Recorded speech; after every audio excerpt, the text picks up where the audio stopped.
এটা কী বলো তো, চিকেন, সাথে একটু গোলমরিচ গুঁড়ো দিয়েছি আর একটু জল দিয়েছি, লবণ দিয়েছি আর কাঁচা লঙ্কা একটু ক্র্যাশ করে দিয়ে দিয়েছি।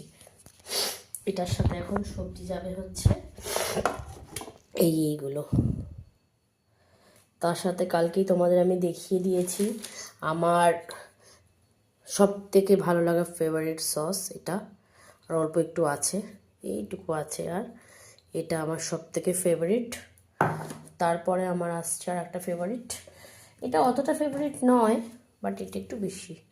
এই যে তারপরে আছে এটা পিৎজা বানাতে যা যা লাগে, এই যে আমার oregano for by DMart, Pune, Maharashtra.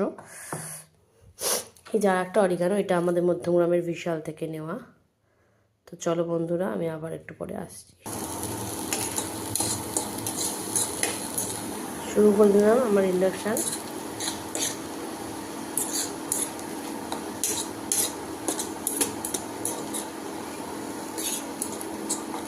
এই ইন্ডাকশানটা আমার খুব কাছের একজন আমায় গিফট করেছে।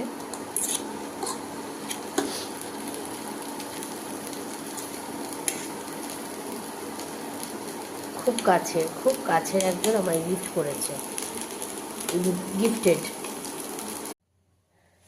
গুড ইভিনিং বন্ধুরা, শুভ সন্ধ্যা।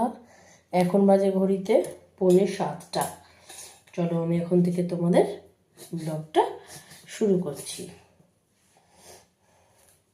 কালকের মতো আজকেও আবার বানাচ্ছি পিৎজা, কারণ আমি এই যে এই মহামূল্যবান জিনিসটি কিনে রেখেছি। দেখো আমি আর মেয়ে একটু পিৎজা খেতে যাই, কত টাকা।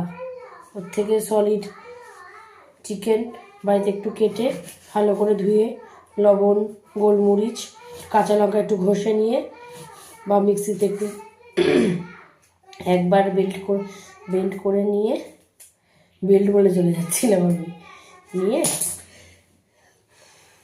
চিকেনটাকে একটু হালকা ভেজে বেশ সেদ্ধ হয়ে যাওয়ার মতন পজিশন যখন আসবে তখন সব সবজি দিয়ে দেবে,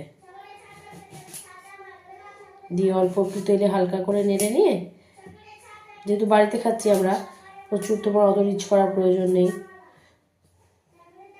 উইদাউট ইন্ডাকশন মাইক্রো ওভেন ছাড়া তো ভালো হয় না। সবই আমাদের নিজেদের মনের কাছে, তাই না বলো? ঘরে মেয়ে পড়ছে, আওয়াজ কি তোমরা শুনতে পাচ্ছ?